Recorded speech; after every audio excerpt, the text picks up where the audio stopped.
The playground at Oak Creek was a masterpiece of suburban engineering, and I should know. Every gentle rolling hill, every strategically placed oak tree, every brightly colored piece of state-of-the-art play equipment was a physical manifestation of a blueprint I knew by heart. This park was designed to be a sanctuary, a place where the laughter of children would be the defining soundtrack. On this flawless September afternoon, it was living up to its promise. The air was warm, the sky was a deep cloudless blue, and the scent of freshly cut grass hung in the air like a perfume. My daughter Maya. Her 6-year-old body, a vibrant whirlwind of energy, was squealing with delight. Her corkscrew curls a perfect blend of my own tight coils, and her late mother's softer waves bounced around her face as she scrambled up the climbing wall of the central play structure, a magnificent beast of molded plastic and powder-coated steel that we had dubbed the Dragon's Keep. "You can't catch me, Daddy," she yelled from the top. "I'm the queen of the castle, and you're the lava monster." "Oh no," I roared back, my voice a comically deep growl. I stomped my feet on the soft, springy wood chips that carpeted the ground. "The lava monster is coming. The lava monster is hungry for little queens." Her peals of laughter were the only music I needed to hear. This was why we were here. This park, this house with the little yard on Maple Street, this whole curated community, it was all for her. After her mother, Elena, had passed, our old city apartment had felt haunted by her absence. Its silence too heavy for a little girl's shoulders. We needed a new start, a place where the memories were ours to make, not just ghosts to live with. Oak Creek, with its top-rated elementary school and its promise of pristine safety, had seemed like the perfect foundation on which to build our new life. For the past 3 weeks, it had been just that. I continued my lumbering pursuit, my long legs comically out of place among the miniature stairs and slides. I was the only father here this afternoon, a solitary island in a sea of mothers who sat on the park benches chatting, scrolling through their phones, their conversations a low, pleasant hum. I was used to it. Since Elena's death, I had become fluent in the language of this world of playdates and juice boxes, and the precise diplomatic negotiation required to get a child to leave the park when it was time for dinner. As I rounded the base of the Dragon's Keep, I noticed a subtle shift in the park's atmosphere. The hum of conversation on the benches had faltered. A woman I hadn't seen before had arrived, and she was not looking at her phone. She was looking at us. She was in her 50s with a helmet of perfectly coiffed blonde hair and a crisp pastel-colored tracksuit that seemed more for show than for any actual athletic activity. She sat ramrod straight, her purse clutched in her lap like a shield. Her gaze was fixed on me and Maya, and it was not a friendly one. It was the gaze of an entomologist studying a strange and unwelcome insect. I felt a familiar, weary tightening in my shoulders. I had felt that stare before in different places from different faces. It was the look of someone trying to solve a puzzle that shouldn't exist. A puzzle where the pieces didn't match their preconceived picture of how the world should be arranged. I tried to ignore it to focus on Maya's joyful shrieks as she slid down the bright yellow slide. "I escaped, Daddy. The lava monster is too slow." "I'll get you next time." I laughed, scooping her up and spinning her around, her small body light in my arms. When I set her down, I saw the woman from the bench stand up. She said something to another mother sitting nearby, a quick, hushed-toned comment. The second mother glanced over at us, her eyes wide with a sudden nervousness. She immediately called out to her own 2 children, her voice a little too bright. "Time to go, sweeties. We don't want to be late for dinner." She gathered them up and scurried away pointedly, not looking in my direction again. The familiar weariness in my shoulders turned into a cold, hard knot in the pit of my stomach. And so it begins, I thought. The woman in the tracksuit began to walk toward us, her steps measured and deliberate, her purpose clear. I instinctively put my hand on Maya's shoulder, a gesture of both reassurance and protection. "Stay close to me, sweet pea," I murmured. She came to a stop a few feet away, her arms crossed over her chest. "Are you new to the neighborhood?" she asked. Her voice was sharp, a clear challenge masquerading as a pleasantry. "We are," I said, keeping my own voice level and calm. I knew the rules of this particular game. My tone had to be non-threatening. My posture had to be open. I was a 6'2" black man, and in a place like this, my very presence was subject to a level of scrutiny others never had to endure. "We just moved into the house on Maple Street. I'm David." I offered a polite smile. It was not returned. Her eyes flicked from me to Maya, who was hiding shyly behind my leg. She's a beautiful little girl, the woman said, though the words sounded more like an accusation than a compliment. She gets her light skin from her mother, I assume. The question was a direct hit, and it was intended to be. It was a test, a demand for an explanation of my daughter's genetics, of our right to exist as a family. The knot in my stomach tightened. My late wife was Italian. I said the words feeling like a concession, an offering I shouldn't have to make. Her name was Elena. I see, the woman said, though her expression made it clear she didn't. And is anyone else coming to meet you? Is her mother on her way? As I said, my wife passed away. I repeated, my patience beginning to fray at the edges. I had to keep it in check. For Maya. Right, she said, her lips pursed in a thin line of disbelief. Look, I'm the neighborhood watch captain here. My name is Susan, and frankly, I'm a little concerned. We have a very safe community here, and we like to keep it that way. You're a new face, and, well, I'm just looking out for the welfare of the child. The insinuation was as thick and suffocating as mud. She was implying that my daughter, my Maya, was not safe with me, that I was a threat. The anger that flared in my chest was hot and pure, but I doused it with a cold wave of practiced control. Losing my temper would only prove her unspoken point. It would make me the aggressive black man of her fearful imagination. I can assure you, I said, my voice dangerously quiet, that my daughter's welfare is my only concern. Now, if you'll excuse us, Maya and I were in the middle of a game. I turned to go, hoping to end the encounter, but she took a step to block my path. I don't think so, she said, and now all pretense of civility was gone. She pulled a phone from the pocket of her tracksuit. I just think for the child's safety that I need to call someone who can sort this out. My blood ran cold. You are making a very serious mistake. I said the words low and deliberate. We'll let the police decide that, she said, her thumb already tapping the screen. Maya, sensing the shift from strange conversation to open hostility, began to cry. Daddy, I want to go home. She whimpered, her small hands grabbing onto my jeans. I know, baby, I know. We will in just a minute, I murmured, stroking her hair. My focus was entirely on her, on shielding her from this. I could hear Susan's shrill voice on the phone, a performance of practiced hysteria. Yes, I'm at the Oak Creek Community Park. There's a man here with a little girl. No, he doesn't seem to be related to her. She looks very distressed. He's a large man, very agitated. She was building a monster out of thin air, using my race and my size as her raw materials. I knelt down, turning Maya's face into my chest, trying to block out the poisonous words. It's okay, my love, I whispered into her hair. That woman is just confused. We're okay. Daddy's got you. But we weren't okay. In the distance, I heard the faint approaching wail of a siren. It grew louder, closer, an arrow aimed at the heart of our peaceful afternoon. Every head in the park turned. The mothers on the benches scooped up their children, their faces a mixture of fear and morbid curiosity. A police cruiser, followed by a second, rolled slowly into the parking lot. The flashing red and blue lights painted the trees and the playground equipment in frantic, lurid strokes. The idyllic sanctuary I had chosen for my daughter had become a cage, a public stage for my humiliation. 2 officers got out of the first car. They were younger than me, their faces set in expressions of professional seriousness. They saw Susan pointing a trembling, accusatory finger at me, and they began to walk in our direction. My entire world narrowed to that single terrible moment. The 2 approaching uniforms, my crying daughter clinging to my leg, and the weight of 100 pairs of eyes judging me as a criminal. The house on Maple Street was supposed to be our sanctuary. It was a modest 2-story colonial with cheerful blue shutters and an oak tree in the front yard that was at least a century old. I had picked it for the tree, mostly. I'd imagined Maya playing under its sprawling branches, a tire swing hanging from its sturdiest limb. I had imagined it as the silent, steadfast guardian of her childhood, a living anchor for the new life I was so desperate to build for us. Our life was now divided into 2 distinct, irreconcilable eras, before Elena and after Elena.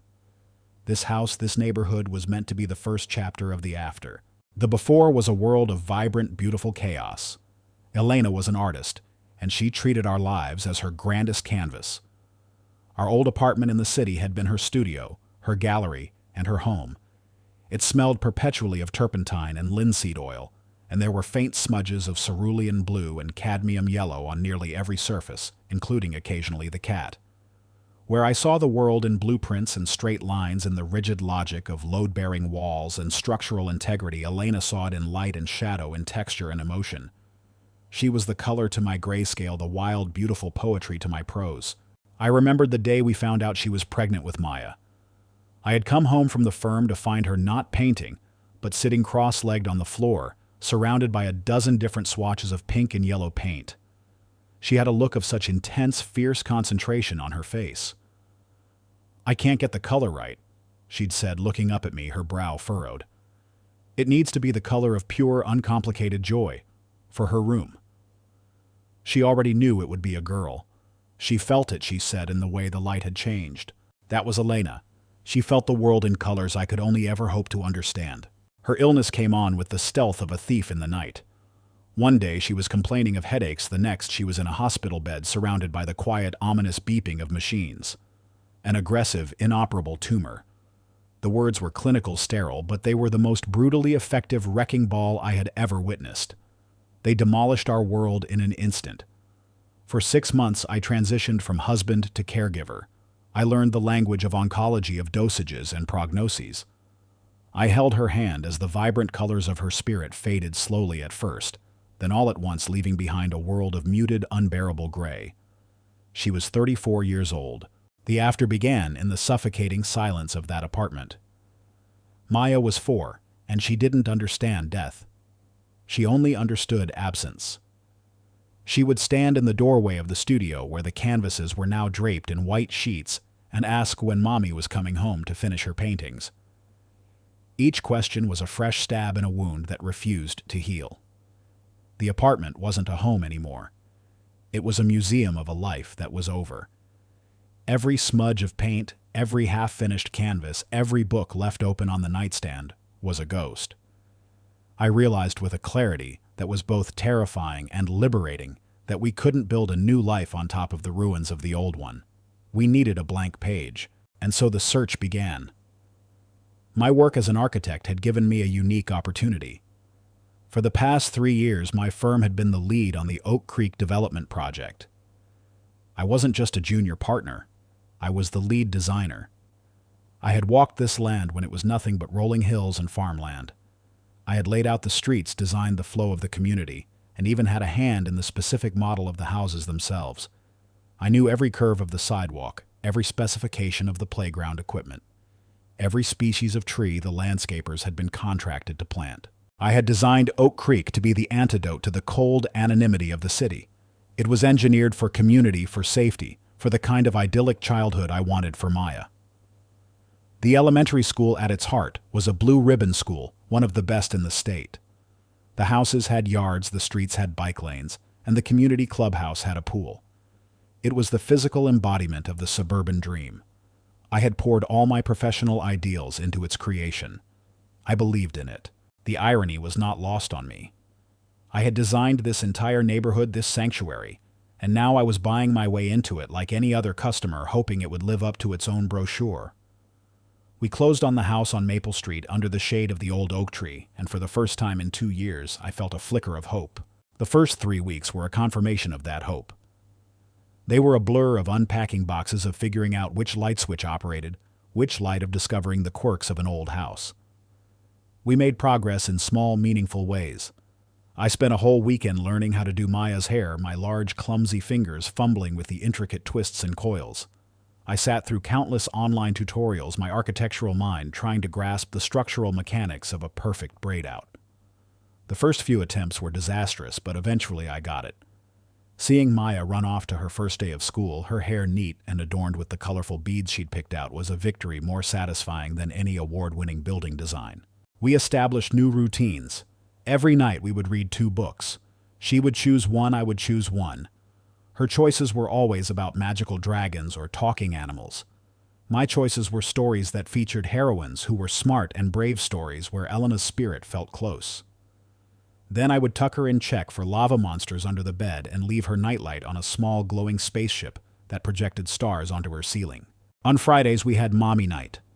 We'd spread a huge canvas drop cloth on the kitchen floor, pull out the big tubs of non-toxic finger paint, and make a glorious, colorful mess.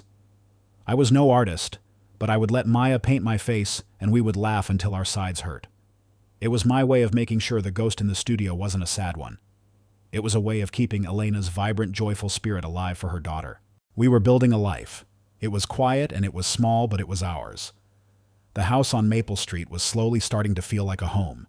That afternoon at the playground under the brilliant blue sky, I had looked at my laughing, happy daughter and allowed myself to think, we're going to be okay. We're finally going to be okay here. The memory of that thought was a bitter poison now as I stood before the two police officers, the flashing lights of their cars painting stripes of red and blue across Maya's terrified face.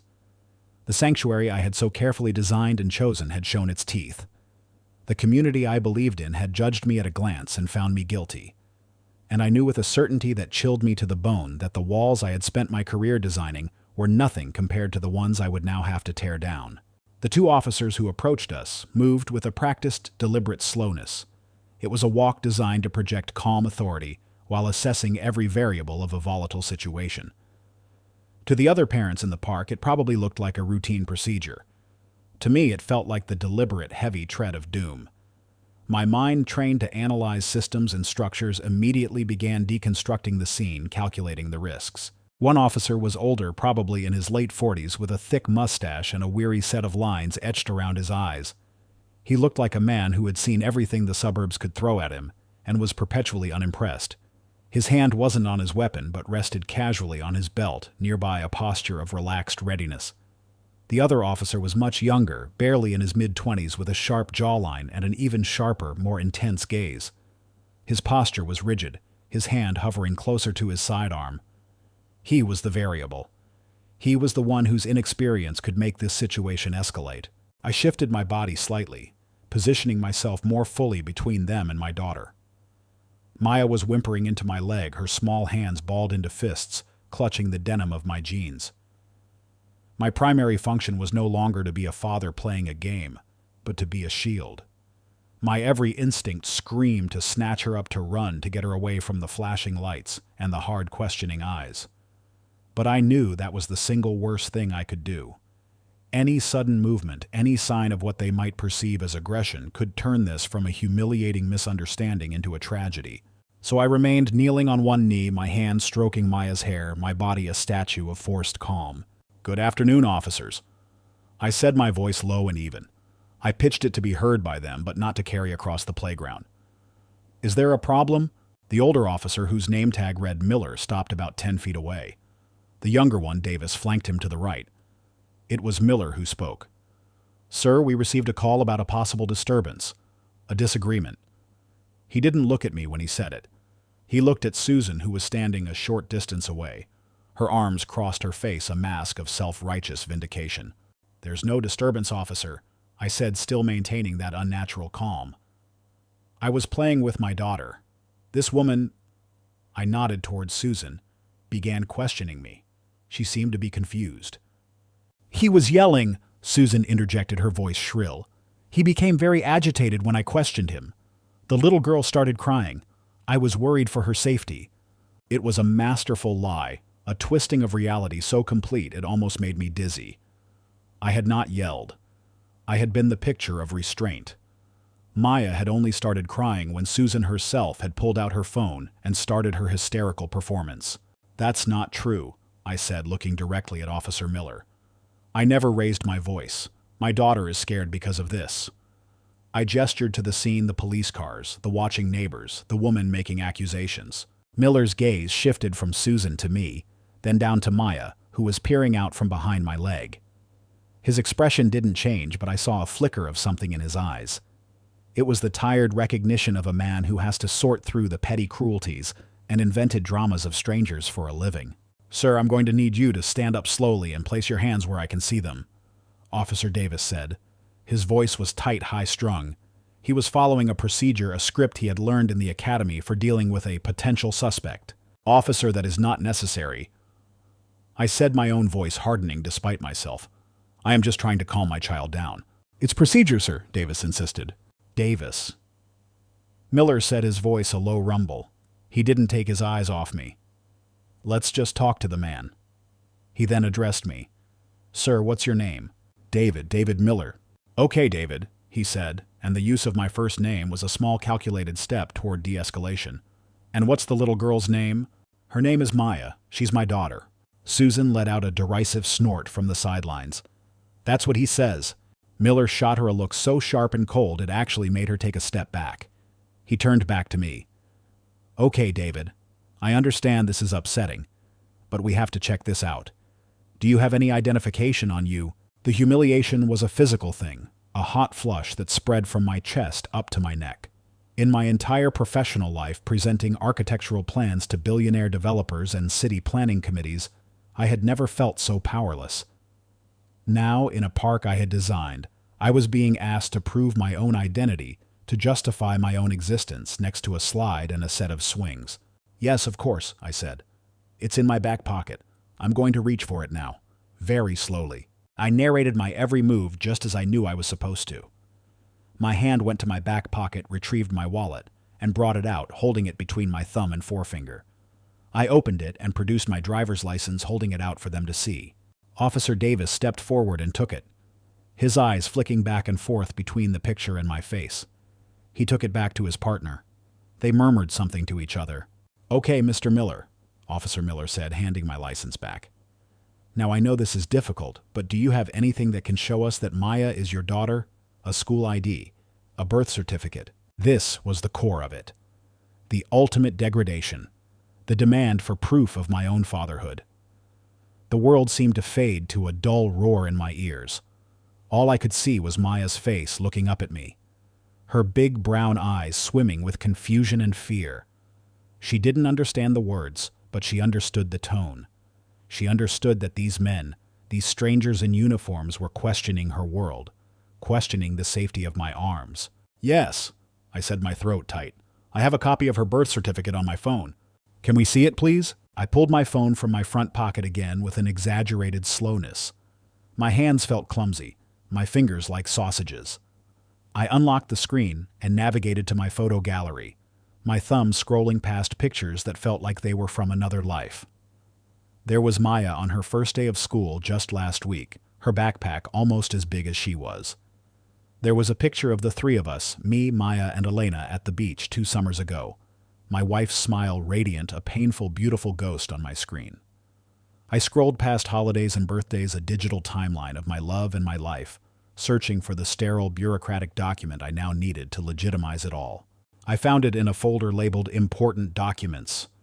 I enlarged the image and held it out. The 2 officers leaned in to look at the small screen. There it was in black and white. Maya Elena Miller, Mother Elena Rossi Miller, Father David Allen Miller. The silence stretched for a long moment. I could feel the eyes of the other parents on me. I could feel Susan's smug certainty beginning to waver. Officer Davis was the first to look up. He had the grace to look embarrassed. He wouldn't meet my eyes, instead focusing on a spot on the ground somewhere behind me. Officer Miller, however, looked directly at me. The weariness in his eyes had now been joined by a deep, simmering anger. But it wasn't directed at me. He straightened up to his full height and turned slowly to face Susan, who was beginning to look deeply uncomfortable, as if she was only just now realizing the potential consequences of her actions. "Ma'am," Officer Miller said, his voice low and laced with steel. "This man is the child's father. He has provided legal documentation confirming that fact."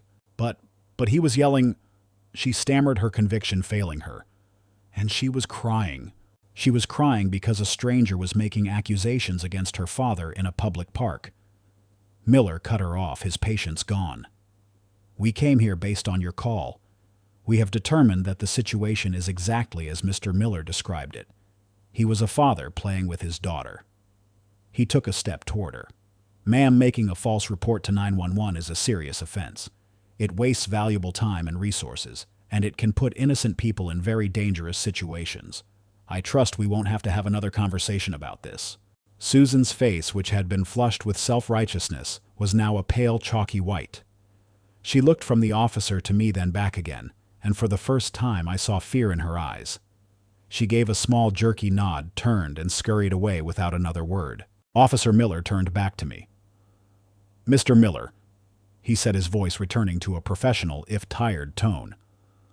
On behalf of the department, I apologize for the inconvenience. You and your daughter have a good afternoon." He and his partner turned and walked back to their cruisers. The flashing lights were extinguished. The sirens remained silent. They drove away, leaving a profound and terrible quiet in their wake. The show was over. The other parents who had been watching with rapt attention now suddenly found other things to do. They gathered their children. They checked their phones. They avoided my gaze. I was no longer a potential criminal, but I was something else. Now an embarrassment, a problem, a stark reminder of an ugliness they didn't want to acknowledge. I was still kneeling on the ground. Maya was still clinging to me. I looked around at the playground I had designed to be a place of joy and saw only a landscape of silent judgment. The immediate danger had passed, but I knew with a certainty that made my bones ache that the real trouble had just begun. The world reasserted itself slowly in pieces. First, there was the feeling of Maya's small hand gripping my index finger with the desperate strength of a frightened child. Then the chirping of birds in the trees, a sound that seemed obscene in its cheerfulness. Finally, the low murmur of conversation as the other parents, the spectators to my public trial, began to disperse. The show was over. The verdict, it seemed, had been rendered. I straightened up from my kneeling position, my knees aching, and gently pulled Maya to her feet. "Come on, sweet pea," I murmured, my voice a low rumble meant only for her. "Let's go home." The word home felt like a lie. Home was supposed to be a sanctuary, a place of safety and belonging.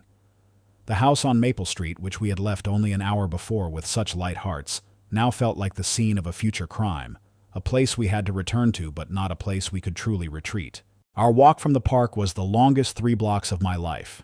It was a gauntlet of silent judgment. No one spoke to us, but their silence was a language all its own. I saw it in the way mothers would suddenly find something fascinating on their phones as we approached their bodies angled away from us. I saw it in the way children who had been happily playing near Maya were now steered toward their cars, their parents casting quick, furtive glances back at us. We were a contagion. We were the interruption to their perfect, placid afternoon, and they were retreating to the safety of their own well-ordered lives, leaving us in the contaminated zone. I kept my head held high, my gaze fixed on the familiar blue shutters of our house down the street. I would not give them the satisfaction of seeing me look cowed or ashamed. My shame was not my own. It was a heavy cloak they had thrown over me, and I refused to let it suffocate my daughter. I squeezed her hand gently. "You know what I said," forcing a casual tone. "When we get home, I think we should have ice cream for dinner. What do you think about that?" Maya didn't answer. She just kept her head down, her small sneakers scuffing on the perfectly paved sidewalk I had specified in the development's master plan. The sidewalk felt different under my feet now. It no longer felt like a pathway home, but a stage I was being forced to walk across. As we turned onto Maple Street, I felt the weight of windows. The houses, each one a variation on a theme I had helped create, now felt like a row of silent, watching eyes. I saw a curtain twitch in the house on the corner. I saw a silhouette pause in a bay window across the street. We were the subject of the neighborhood's first scandal, the topic of text messages and phone calls that would be zipping between these comfortable homes. Did you hear what happened at the park? The new family? When we finally reached our front door, I fumbled with the keys, my hands still unsteady. The click of the lock opening, the same sound that had signaled our doom at our old apartment, now felt like a gasp of entry into a private prison. We stepped inside, and I shut the door, leaning back against it for a moment, the cool wood a small comfort against my tense shoulders. The house was still a landscape of hopeful chaos. Boxes, half unpacked, lined the walls of the living room. The scent of fresh paint still lingered in the air. 3 weeks ago, this scene had represented a new beginning, a future waiting to be built. Now it felt like the debris of a shipwreck, the foolish, optimistic plans of a man who had steered his family directly into a storm he should have seen coming. Maya finally let go of my hand and walked over to the couch, where she curled up into a small ball, pulling her favorite stuffed giraffe Gigi into a tight hug. She didn't cry. She was too scared for that. She just stared at the blank television screen, her face pale and still. That quiet, withdrawn stillness was more heartbreaking than any tantrum could ever be.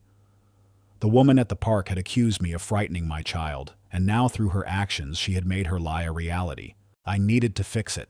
I needed to be dad. I needed to paper over the trauma with a veneer of normalcy, no matter how thin. "Okay, my love. I said, my voice infused with a determined cheerfulness. Operation Ice Cream. Dinner is a go. But first, cartoons. What's it going to be, Princess Power Hour or Dino Rangers? She didn't answer, just shrugged her eyes, still fixed on the dark screen. I turned on the TV, found the familiar brightly colored world of her favorite show, and set the volume low. I went into the kitchen and returned with a juice box and a small bowl of her favorite crackers, placing them on the coffee table beside her. She ignored them. Leaving her in the care of the animated princesses, I walked to the large picture window in the living room, the one I had loved for the way it framed the old oak tree. I stood just to the side, partially concealed by the curtain, and looked out at the neighborhood I had created. The street was quiet now, bathed in the golden light of the late afternoon. But the scene was not peaceful. Across the street and 2 houses down, a small cluster of women stood on a lawn, their heads close together in conversation. One of them was Susan. She was talking animatedly, her hands gesturing, her face a mask of righteous indignation. She wasn't just defending her actions. She was cementing her narrative. She was telling them the story of the brave neighborhood watch captain who had stood up to a potential threat, the story where she was the hero and I was the villain. And they were listening, their faces, a mixture of shock and concern, their nods of agreement, building a wall of consensus against me. A deep, profound, and helpless anger settled in me. It wasn't the hot, flashing rage from the park. It was a cold, heavy anger that felt like grief. I had designed this place. I had chosen the gentle curve of this street. I had specified the exact species of maple tree that lined the sidewalk. I had argued in planning meetings for the inclusion of front porches, believing they would foster a sense of community, of neighborliness. I had poured my ideals about what a community should be into the very bones of this place. And the people inhabiting my dream had just revealed that their community was built not on my ideals, but on their own deep-seated fears and prejudices. I felt like an artist who had painted a beautiful landscape only to watch the inhabitants burn it to the ground. My gaze fell on a box in the corner labeled Elena, Studio. It was filled with her sketchbooks, her favorite brushes, a few small unfinished canvases. I thought of what she would have done. Elena never would have been as calm as I was. She would have met Susan's shrill accusations with a firestorm of Italian indignation. She would have used her sharp wit and fierce spirit to publicly shame the woman for her bigotry. She would have been magnificent, but I was not Elena. I was alone in this fight, and my methods had to be different. My anger had to be quieter, my strategy more deliberate. I felt her absence then, not just as the dull ache of a missing partner, but as the acute loss of my most vital ally. We had always faced the world as a team. Now I was a single pillar trying to hold up the roof for my daughter, and the storm was just beginning. As dusk began to settle, the streetlights I had chosen for their warm, welcoming glow flickered on one by one down the length of Maple Street. They cast long, distorted shadows that made the familiar look strange and menacing. I was under siege in a fortress of my own design. The police had left, but I was still a suspect, and I knew as I watched the last of the sunlight fade from the sky that we couldn't just live here. We would have to find a way to survive. The hours that followed were the longest and quietest of my life. The sun, once a welcome presence, now felt like an interrogator, its bright afternoon light streaming through the windows and illuminating the dust motes dancing in the tense air of our new house. The television droned on a meaningless stream of bright colors and cheerful songs that felt like a mockery of the gray stillness that had settled over my daughter. Maya hadn't moved from her spot on the couch.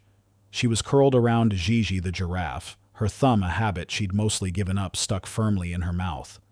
She was building a fortress of her own, a silent retreat from a world that had suddenly become loud and frightening. All my attempts to coax her out were met with a silence that was more profound than any tantrum. The ice cream I promised, which normally would have elicited squeals of delight, sat melting in a bowl on the coffee table, untouched. I felt a helplessness so complete it was a physical ache in my chest. I could design a building to withstand a Category 5 hurricane, but I couldn't engineer a shield strong enough to protect my daughter's heart from the casual cruelty of a stranger. In this moment, I missed Elena with a ferocity that was breathtaking. I needed my partner. I needed her to sweep into the room with her artist's fire, to wrap Maya in a fierce hug, and declare they would spend the rest of the day painting dragons and ignoring the sad gray world outside. She would have known how to chase the shadows from Maya's eyes. I, with my quiet logic and steady hands, felt utterly ill-equipped. All I could do was watch my child retreat into herself, and it was killing me. My anger, which had been a cold, hard stone in my gut, began to morph into something else, a corrosive self-doubt. Had I made a terrible mistake coming here? I had uprooted our lives, taken Maya from the familiar, diverse chaos of the city, and planted her in this pristine, homogeneous suburb, believing its manicured lawns and top-rated schools equated to safety. I had naively believed that a well-designed community could foster a well-behaved one, but a structure is only as good as the people who inhabit it. I had designed a beautiful house, but I had built it in a hostile land. I was pacing the living room, a caged animal in my own home, when the doorbell rang. The sound was an explosion in the quiet house. It was sharp, loud, and demanding. Maya flinched on the couch, pulling her giraffe tighter. My own heart leaped into my throat. My first thought was immediate and irrational. It's her, Susan. She's come back to finish the job. My second thought was a chilling wave of paranoia. It's the police again. They found something wrong with the birth certificate.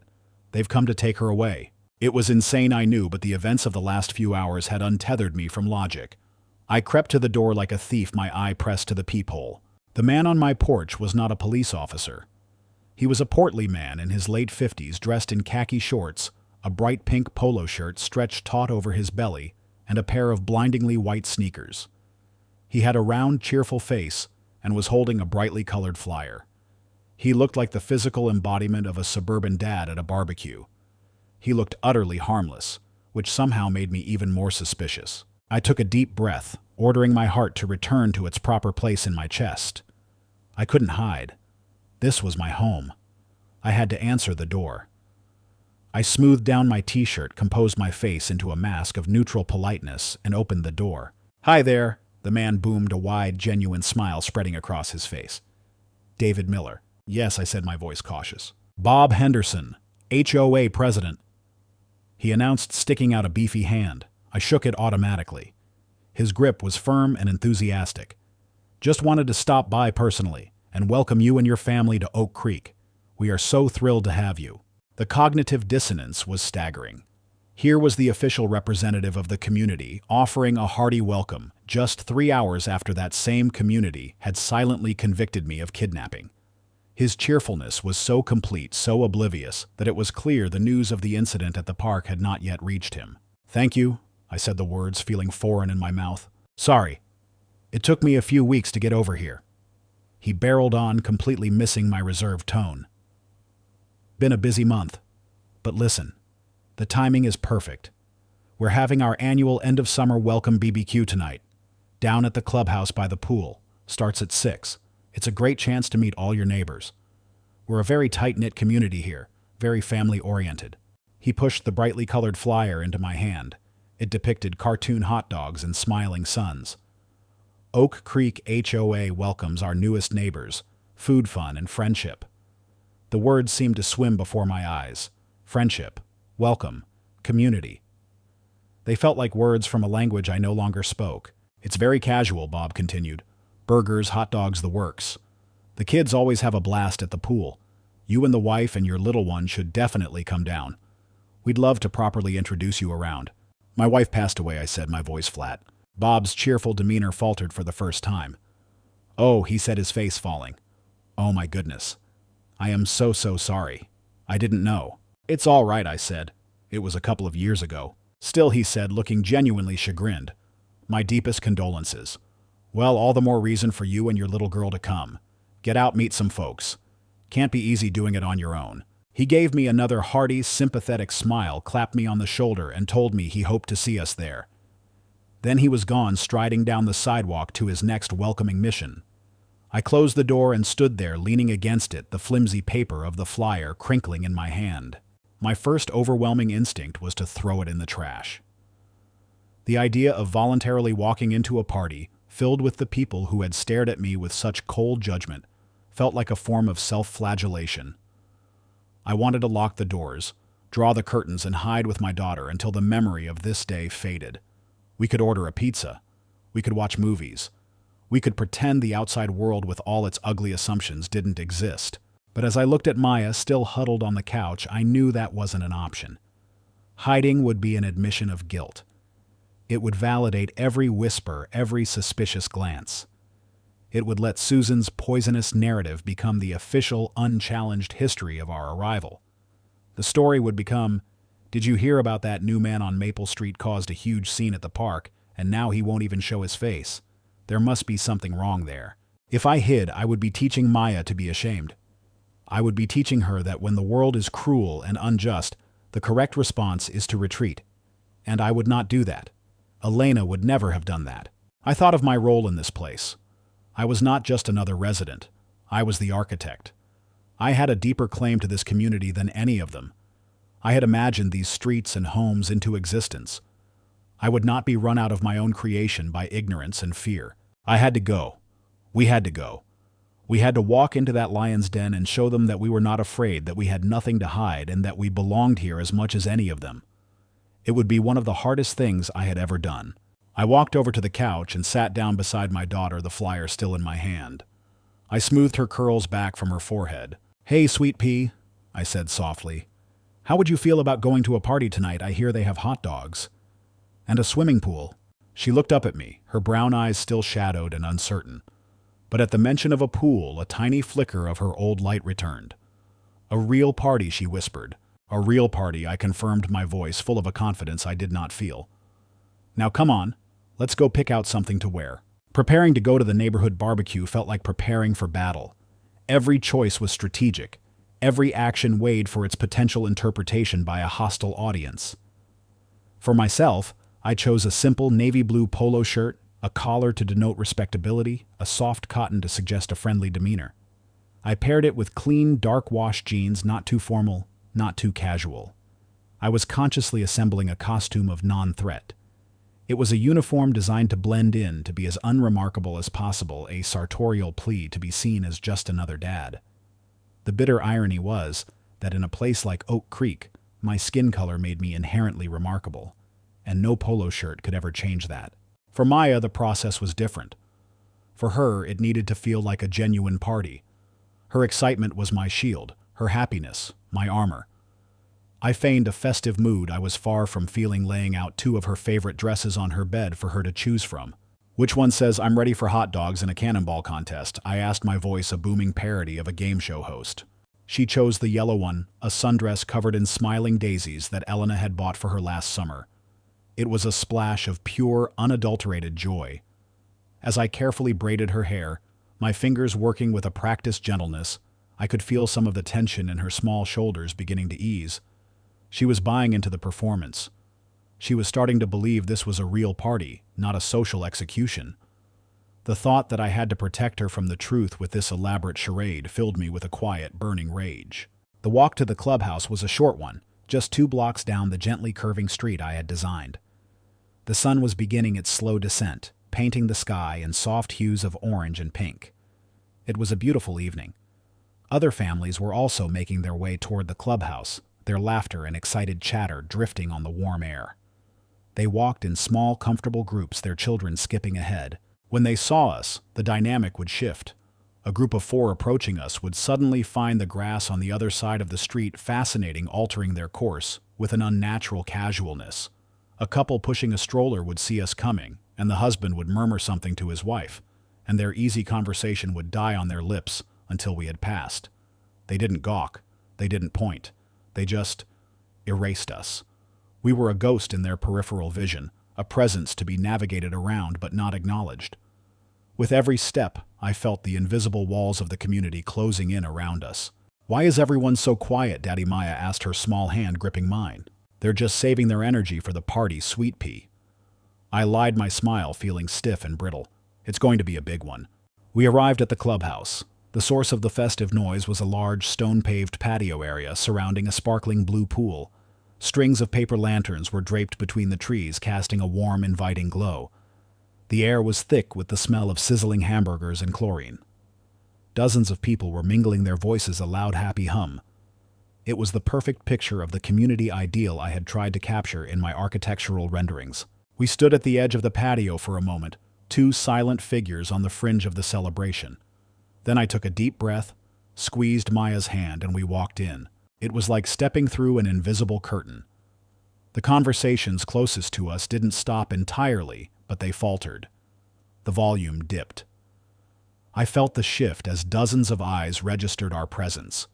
It was a wave of pure, unadulterated curiosity, quickly followed by nervous glances and hushed whispers. We were the afternoon's main event, the subject of the park gossip, and now we had shown up at the party. My strategy was simple: act as if nothing was wrong. Act as if we belonged here. I steered Maya toward the long buffet table laden with food. "All right, let's see what we've got here," I said, my voice loud enough to be overheard by those nearby. "Burgers, hot dogs. Oh, look, Maya, they have macaroni and cheese." I grabbed 2 paper plates and began to fill them, my movements calm and methodical.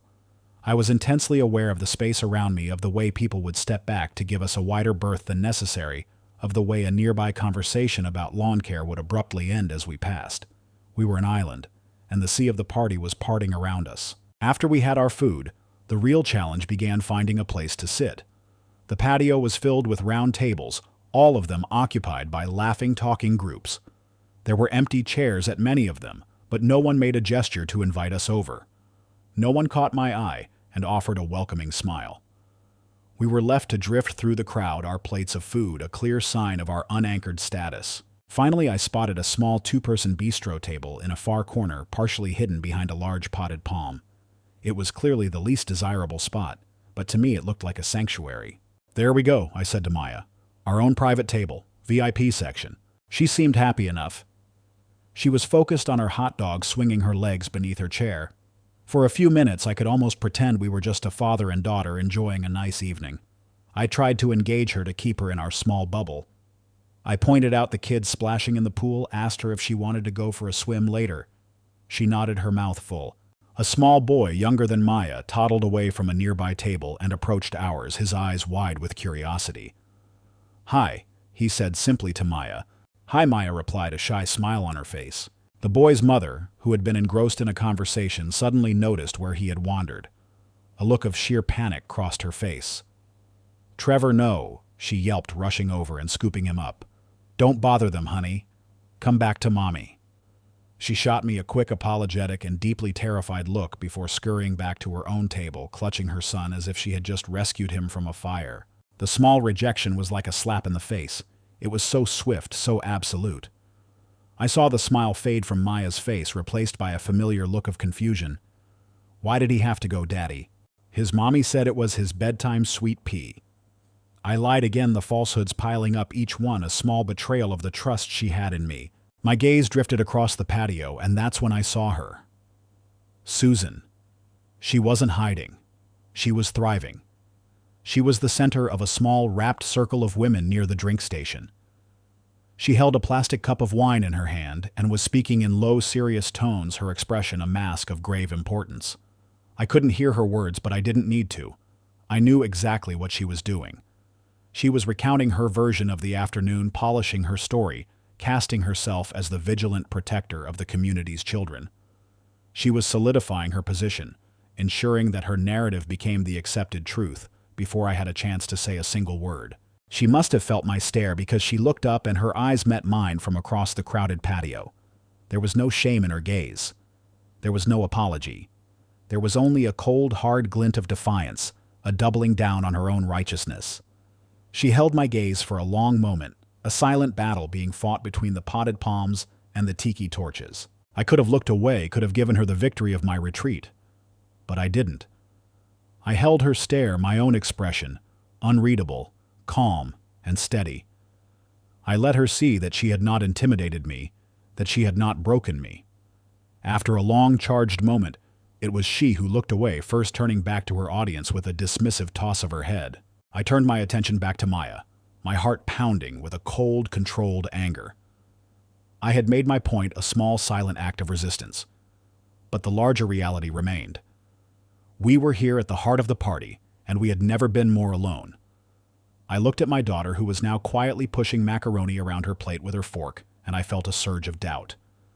Coming here had been an act of defiance, but maybe it was also an act of foolishness, a willing walk into a cage just to prove I wasn't afraid of the lions.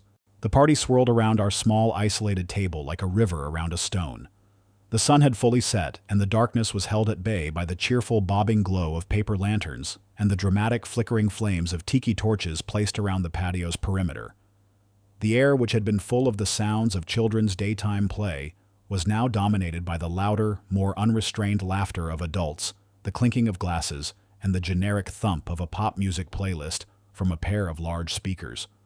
We were in the heart of the celebration, yet we remained utterly separate from it, enclosed in an invisible bubble of social exile. I had been nursing the same lukewarm soda for an hour, my primary focus on maintaining a facade of placid contentment for Maya. She had eaten her hot dog and a surprising amount of macaroni and cheese, and the initial shock of the afternoon seemed to have been dulled by the sheer novelty of a nighttime party with a swimming pool. She was now engrossed in drawing on a napkin with a crayon someone had left behind her tongue, sticking out from the corner of her mouth in concentration. For her in this moment, the world had shrunk to the waxy lines she was tracing on the flimsy paper. I was profoundly grateful for it. My own senses, however, were on high alert. I was keenly aware of every sideways glance, every conversation that quieted as I shifted in my chair. I felt like a man on a wire, every movement judged, every expression scrutinized. I had begun formulating an exit strategy, a quiet escape route through a side gate that would allow us to slip away unnoticed. We had shown our faces. We had not run. That was enough. The strain of keeping my own anger and humiliation locked behind a polite, neutral mask was becoming exhausting. Just as I was about to lean over and whisper to Maya that it was time to go, a booming voice shattered our fragile peace. "There you are, hiding out in the cheap seats." I looked up to see Bob Henderson, the HOA president, bearing down on our table, a wide, oblivious grin on his face.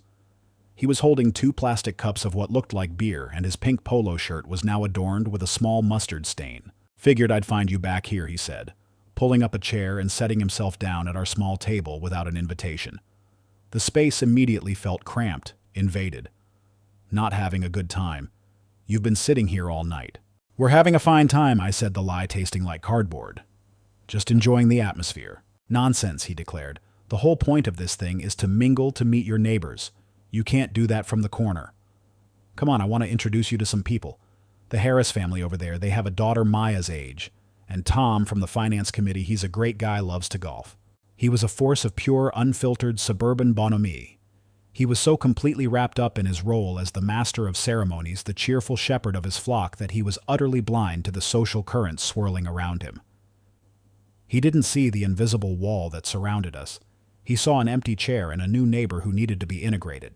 "That's very kind of you, Bob. But we were actually just thinking of heading home." I tried making a move to stand.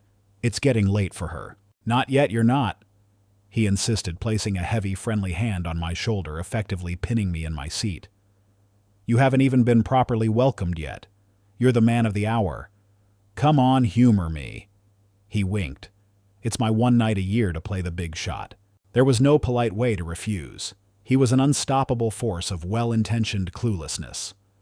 With a feeling of dread, I allowed him to lead us from our secluded corner toward the more crowded area near the clubhouse porch, which was serving as a makeshift stage. Maya, holding my hand, looked up at the sea of adult legs with renewed apprehension. We were being marched from our quiet exile directly into the center of the arena. Bob seemed to sense he was losing the crowd's attention. He strode onto the porch, picked up a microphone from a small table, and tapped it loudly, the sound echoing across the patio. "All right, folks, quiet down, he bellowed into the mic, his voice now amplified and tinny. The conversation slowly died down. People turned their attention to the porch. Bob beamed, basking in the spotlight. I stood near the steps with Maya trapped, feeling more conspicuous than ever. "Thank you all for coming out tonight," he began. "It's so wonderful to see everyone enjoying this beautiful evening and this amazing community we've all built together." He launched into a rambling, heartfelt speech full of the kind of boosterism I had heard in 1,000 planning meetings. He thanked the volunteers who had organized the barbecue. He praised the swim team for their performance at the regional finals. He reminded everyone about the upcoming vote on new holiday decorations. Then his tone shifted. It became more serious, more reverent. "You know," he said, his voice dropping slightly, "I look around tonight, and I am just so proud of what we have here. I'm proud of our beautiful homes, our safe streets, and this incredible park where our kids can play without a care in the world. Every word was a small, sharp jab. I could feel Susan's eyes on me from somewhere in the crowd, and I imagined the smug satisfaction on her face. A safe place for our kids. The unspoken addendum, safe from people like him, hung in the air, a toxic, invisible cloud. And we have a lot of people to thank for that. Bob continued, his enthusiasm building again. But tonight I want to talk about the vision. Before any of us moved in, before a single brick was laid, this was all just a dream on a piece of paper. A blueprint for a better kind of community. And the man behind that blueprint, the visionary who designed our streets, our homes, our very way of life here. Well, he's a bit of a local legend in the architectural world. I felt a strange out-of-body sensation. My heart began to pound a slow, heavy rhythm against my ribs. It couldn't be. Bob wouldn't. He didn't know. For years, Bob's voice boomed. He was just a name on the development brochures. The Miller Group architectural firm. A faceless entity.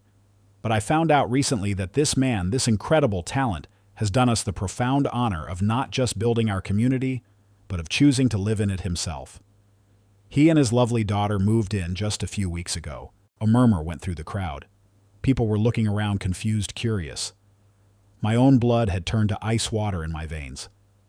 I looked for an escape route, but I was pinned by the crowd standing right at the front. Maya squeezed my hand, sensing my sudden tension. Bob's smile was as wide as the sky. He was building to his grand finale, the big surprise of the evening. He's been a little shy tonight, hiding in the back. Bob chuckled, and a few people in the crowd laughed along with him. But I told him he couldn't get away without a proper Oak Creek welcome. Ladies and gentlemen, our very special guest of honor. The man whose genius we have to thank for all of this. He paused for dramatic effect, his arm beginning to sweep out in a grand gesture, a gesture I knew with a sudden sickening certainty was about to point directly at me. Time seemed to warp and stretch. The cheerful hum of the party, the sizzle of the grill, the distant splashing from the pool, it all faded into a dull, roaring silence in my ears. The only thing that felt real was Bob Henderson's arm sweeping out in a grand theatrical gesture, a human lighthouse beam that felt destined to find me in the crowd. My mind screamed at me to run to grab Maya and disappear into the darkness before the beam could find its target. But I was frozen, rooted to the spot by a combination of dread and a paralyzing, surreal disbelief. My past and present were on a collision course, and I was standing at the point of impact. The two halves of my life, David Miller, the grieving father, and David Miller, the accomplished architect, were about to be smashed together in the most public and humiliating way imaginable. Bob's voice, amplified by the cheap microphone, boomed across the patio, each word a hammer blow, building toward a structure I couldn't comprehend.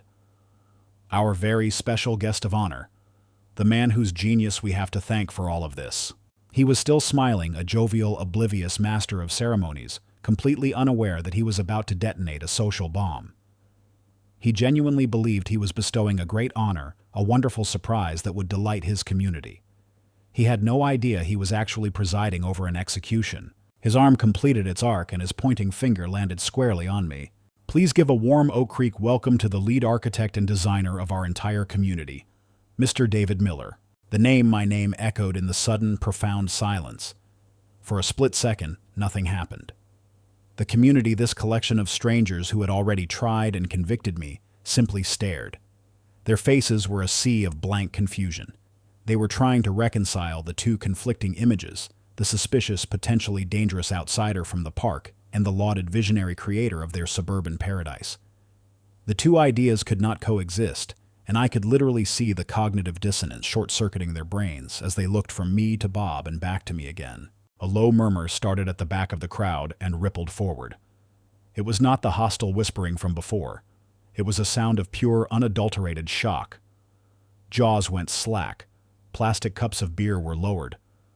The woman who had snatched her son Trevor away from Maya now had both hands clapped over her mouth, her eyes wide with a dawning, horrified comprehension. And then there was Susan. I allowed my gaze to drift over to where she stood. She had been the smug center of her clique, a queen bee basking in the glow of her own perceived heroism. Now she was a statue carved from salt. The color drained from her face, leaving a pasty, unhealthy pallor beneath her perfectly applied makeup. her wine glass tilted in her hand, its contents sloshing perilously close to the rim. Her mouth opened slightly, but no sound came out. The self-righteous certainty that had been her armor had been stripped away, leaving her utterly exposed. She was not looking at me with defiance now. She was looking at me with the sheer animal terror of someone who has just realized they have made a catastrophic, life-altering mistake. In that moment, she saw that she hadn't just accosted a stranger. She had insulted the very god of the small universe she inhabited. "Come on up, David. Don't be shy." Bob boomed again, beckoning me toward the porch with enthusiastic waves. He was the only person in the entire yard who was still smiling. I had to move. To stay where I was would be to admit defeat. To flee would be to admit guilt. The only path forward was a literal one up the 3 short steps onto that porch. I took Maya's hand. It felt small and cold in mine. She was looking up at me, her face full of confusion. "Why is that man calling your name Daddy? Why is everyone staring at us?" "It's okay, sweet pea," I whispered, my voice miraculously steady. "We're just going to go say hello." That short walk from our corner table to the clubhouse porch felt longer than any I had ever taken. The crowd parted for us, a silent human sea. No one would meet my eyes. They stared at my shoes, at the ground, at the potted palms, anywhere, but at the face of the man they had so thoroughly and publicly wronged. The air was thick with their collective unspoken shame. It was a suffocating, deeply unpleasant feeling, but it was infinitely better than the open hostility that had preceded it. We reached the steps, and I lifted Maya up, placing her on the porch before stepping up myself. The change in elevation was a change in status. I was no longer a suspect skulking in the corner. I was on the stage looking down at them. The power dynamic had been inverted with a speed and finality that was breathtaking. Bob, still blissfully unaware, clapped me on the back again. "Knew we could get you up here," he said before turning back to the crowd. "Let's give him another round of applause, folks." A smattering of hesitant, awkward applause broke out. It was a pathetic, half-hearted sound full of guilt and embarrassment. It died out quickly. Bob then did the worst possible thing. He pushed the heavy live microphone into my hand. "Here you go, David," he said, his voice a confidential stage whisper that the microphone picked up and amplified across the patio. "Just say a few words. Welcome everyone to the neighborhood you built." I stood there, the cool metal of the microphone a foreign object in my grip. I looked out at the sea of faces now illuminated by the warm, festive glow of the lights I had specified on page 112 of the master design plan. I saw their discomfort, their shock, their dawning shame. I saw Susan trying to shrink into the background, her face a mask of pure panic. I looked down at my daughter, who was now hiding behind my legs, overwhelmed by the sudden, intense focus of hundreds of people. And in that moment, all my fear, all my self-doubt vanished. It was replaced by a cold, crystalline clarity. I had been given a stage I did not want, and a power I did not ask for. But I would not waste it. I had been judged without evidence, and now I would deliver a verdict of my own. I took a deep breath, the smell of barbecue smoke and suburban hypocrisy filling my lungs. I looked out at them, my gaze steady and unflinching, and I prepared to speak. The microphone felt alien in my hand, a cold, heavy cylinder of judgment. I looked out at the faces before me, a mosaic of my new neighbors illuminated in the flickering, festive light of the tiki torches. They were silent, their expressions a mixture of apprehension, guilt, and a morbid, hungry curiosity. They had witnessed my humiliation, and now they were waiting to witness my response. Would I rage? Would I accuse? Would I break down? The power they had unwittingly given me was absolute, and the tension in the air was so thick I felt I could taste it. My gaze fell upon Susan. She was partially obscured by the crowd, as if she were trying to physically recede into the background. Her face in the dancing light was a pale, terrified mask. She was a cornered animal anticipating the strike. Then I looked down. Maya was clinging to the fabric of my jeans, her small face buried in my leg. She couldn't see the crowd, but she could feel them. She could feel the weight of their collective stare. And in that instant, I knew this speech wasn't for them. It wasn't for Susan, it wasn't for Bob, it wasn't for the whispering families. It was for her. The lesson she learned tonight would be the one I chose to teach her. I took a deep breath, bringing the microphone to my lips. The small, sharp squeal of feedback cut through the silence before I spoke. "Thank you, Bob. I began, my voice clear and steady, amplified across the patio. I made a point of looking at the HOA president, offering him a small, reassuring nod. He looked profoundly uncomfortable, like a man who had just realized he'd led his star player onto a minefield. Thank you for that. Very generous introduction. A nervous titter went through the crowd. I let the small sound die out before continuing. Bob mentioned my work. I said, my tone conversational, as if I were speaking to friends. And it's true. Before my daughter and I moved here, I spent the better part of 3 years of my life with this place. But it wasn't a place then. It was a series of topographical maps, soil reports, and zoning regulations. It was 1,000 small decisions that I hoped would add up to something special. I let my eyes drift over the clubhouse, the pool, the manicured landscaping. I was speaking not as their victim, but as their creator, and the shift in authority was palpable. When you design a community from scratch, you're not just thinking about property values or curb appeal.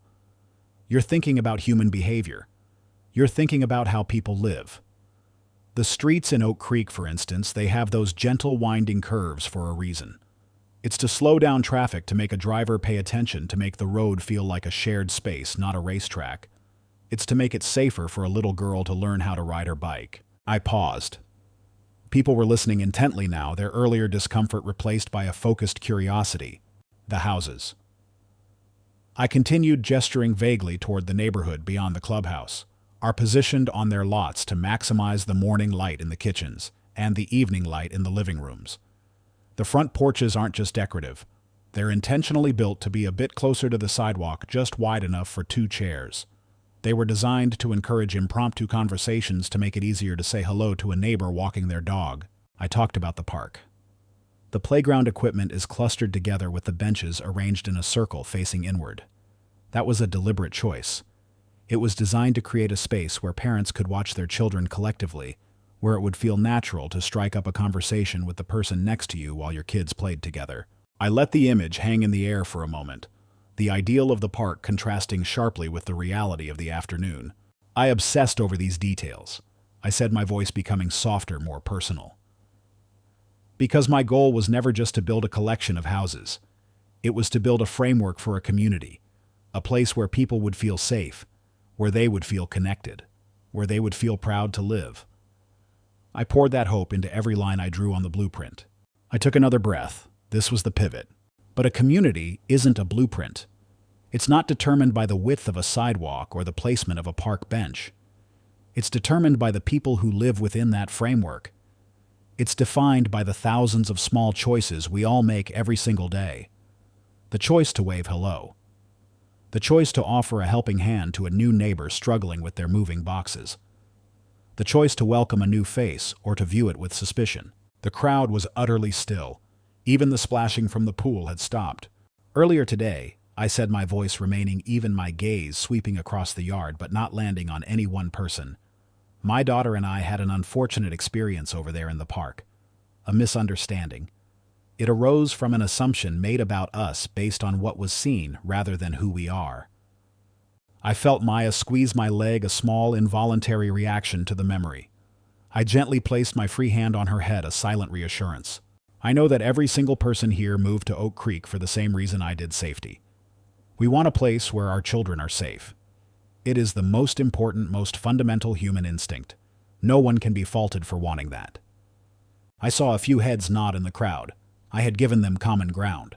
But I would ask us all to consider what safety truly means. I went on. Is it a community of walls where we view every stranger as a potential threat, or is it a community of bridges where we feel secure enough to extend trust? First, true safety isn't about suspicion. It is the freedom from suspicion. It is the peace of mind that comes from knowing you belong. It's the ability for a father to play with his daughter in a public park without having to carry her birth certificate in his pocket to prove his love is legitimate. A gasp went through the crowd. The quiet shame that had been simmering beneath the surface now bloomed on dozens of faces. I looked in Susan's direction. She was staring at the ground, her face ashen, her body rigid with humiliation. I had not named her, but I had laid her actions bare for all to see. My hope for Oak Creek. I concluded, my voice full of a sincerity that was deep and real. The true foundation that I hope we can all build together is that we become a community that leads with grace, that we get to know our neighbors before we judge them, that we build those bridges I put on the blueprints, that we choose to see the best in each other. I looked down at Maya. My daughter and I are very happy to be here. We look forward to being your neighbors. I finished, and for a long moment, there was only a stunned, absolute silence. It was broken by a single person, a man near the front who began to applaud. Then another joined in, and another, and within seconds a wave of genuine, heartfelt applause swept across the patio. It wasn't the polite, awkward applause from before. This was loud and sustained. It was a sound of apology, of release, of a community trying to absolve itself. Bob took the microphone from my hand, his own eyes misty. "Thank you, David," he said, his voice thick. "Thank you." I simply nodded, scooped Maya up into my arms, and stepped off the porch. The applause died down as I moved, and people parted for me. But this time it was different. It was a parting of respect. A woman stepped forward, the mother of the little boy, Trevor. Her face was full of shame. "Mr. Miller," she said, her voice trembling slightly. "I am so sorry. What I did pulling my son away, there's no excuse. I was wrong. I am deeply sorry." "Thank you for saying that," I said, and I meant it. Another man came forward, then a couple. They offered quiet, sincere apologies for their judgment, for their silence. I accepted each one with a simple nod. It was a start, a crack in the wall. I saw Susan slipping away through a side gate, a refugee from the community she had tried to police. Her judgment had been total, but her defeat was even more so. She hadn't been defeated by anger or revenge, but by a quiet, simple appeal to the better angels of our nature. I had not sought to destroy her. I had simply made her irrelevant. And that, I knew, was a far more lasting victory. We didn't stay at the party long after my speech. The applause had been a catharsis for the crowd, but for me it was simply a signal that our purpose there was complete. The air was still thick with a mixture of emotions too complex to navigate the cloying eagerness of those wanting to apologize, the stiff avoidance of those still unable to meet my eye, the general awkward miasma of a social gathering that had just been forced to confront its own ugliest reflection. It was not a place for healing. It was the site of the wound. I accepted a few more quiet, heartfelt apologies from people who seemed genuinely ashamed. I shook the hand of a mortified Bob Henderson who kept repeating, "I had no idea, David. I am so sorry. I had no idea." I assured him it was all right. Then, with Maya's hand held firmly in mine, we made our exit, slipping away, while the party tried to regain its manufactured cheer. The walk home was a world away from the tense, lonely journey we had made just a few hours earlier. The night was calm and quiet, the air cool on my heated skin. This time, as we passed the houses on our street, there was no sense of being watched by hostile eyes. A man sitting on his porch, a neighbor I hadn't met, raised his glass in a silent, respectful toast as we passed. A woman walking her dog gave me a small, sad smile and a nod. The hostility had been replaced by something else, something more complicated, a mixture of respect and shame. I was no longer the neighborhood monster. I was the man who had held up a mirror. Back inside our own four walls, I locked the door, and the sound was not one of imprisonment, but of sanctuary. The house felt different. It was no longer a fortress under siege, but a harbor after a long and brutal storm. The tension that had been coiled in my shoulders since the afternoon finally began to unspool. The first order of business was to wash the day away. I drew a warm bath for Maya, adding extra bubbles until they formed a mountain of white peaks in the tub. The simple domestic ritual was an anchor, a return to our own private language of care and routine. As I washed her hair, she was quieter than usual, but it was a thoughtful quiet, not the scared, withdrawn silence of before. She was processing. After pajamas and brushing teeth, we settled into her bed for our nightly ritual. The room was dark, except for the small spaceship nightlight, which cast its familiar, comforting constellations across the ceiling. We read her 2 books. Her choice was, as always, about a mischievous dragon. My choice tonight was a story about a little girl who builds a bridge to a star. It felt appropriate. When the stories were done, I tucked the covers around her, smoothing them down over Gigi the giraffe. I kissed her forehead. "Good night, my sweet pea," I whispered. "I love you." "I love you too, Daddy," she said, her voice small in the darkness. I was about to stand up when her hand reached out and tugged on my sleeve. Daddy. Yes, baby. She was quiet for a moment, her brow furrowed as she tried to find the right words. That lady at the park, she began. The one who was yelling. Why was she so mean to us? It was the question I had been dreading and expecting all evening. It was the crux of everything. My answer to this would shape how she remembered this day, how she would process the ugly static of the world as she grew older. I sat down on the edge of her bed, my mind racing. I couldn't give her the true complex answer. I couldn't talk about race, about prejudice, about the long, ugly history that led a white woman in a pastel tracksuit to see a threat in a black father's love for his child. She was too young to carry that weight. My job was not to give her the burden, but to give her the tools to one day understand it without letting it break her. I thought for a long moment, choosing my words as carefully as I had ever chosen a support beam for a skyscraper. You know how you have your drawing paper, sweetie? I began softly. And before you draw anything, it's just a plain white piece of paper. She nodded, her eyes fixed on my face. Well, I continued, some grown-ups, when they get older, they stop seeing the plain white paper. In their heads, they've already decided what the picture is supposed to look like. They have a drawing in their mind that they think is the only right drawing. I paused, making sure she was following. That lady at the park. I think in her head she has a picture of what a family is supposed to look like. And in her picture, all the people look the same. And today she saw us. And she saw you with your beautiful curly hair and your wonderful skin, and she saw me with my dark skin. And we didn't match the picture in her head. But that's silly, Maya said with the simple, profound logic of a child. We're a family. Exactly. I said, my heart swelling with love for her. You and I know that. But she didn't. And when her picture didn't match what she was seeing in real life, it scared her. And sometimes when people get scared of things they don't understand, they act mean. They try to make the world fit their picture instead of trying to understand the real world. Her being mean. It wasn't about you and it wasn't about me. It had nothing to do with us.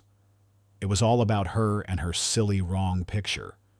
You and I, we know our picture is the right one, don't we? Yeah, she whispered, a sleepy smile finally touching her lips. Our picture has a lava monster. That's right, I laughed softly. Our picture has a lava monster and a queen of the castle, and it's the best picture in the whole world. She snuggled down into her covers, her mind at ease. The monster of the afternoon had been explained, reduced to a simple, silly mistake. She was safe. Within minutes, she was asleep. I stood up and walked quietly out of her room, leaving the door cracked just enough for the light from the hallway to get in. I went to the large picture window in the living room and looked out.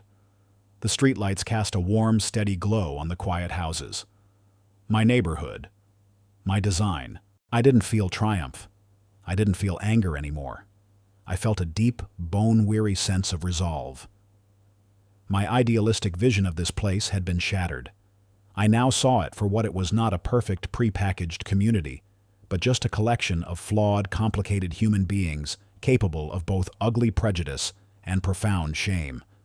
It was not the sanctuary I had hoped for, but perhaps it could still become one. I realized that a community isn't something you can design with blueprints. It's something that has to be built every day, through difficult conversations, through acts of grace, and through the hard, necessary work of forcing people to see beyond the pictures in their heads. The incident today hadn't been the end of our story here. It had been the laying of a new, more honest foundation. My eyes fell on the old oak tree in the front yard, its branches dark silhouettes against the night sky. I thought about the tire swing I still needed to hang. I would do it this weekend. Life would go on. We would live here. We would build our home not in the naive belief that this place was perfect, but with the clear-eyed knowledge that we had a right to be here, and that we had the strength to face whatever came next. We had been tested, and we had not broken. We had laid our own foundation, and it was strong.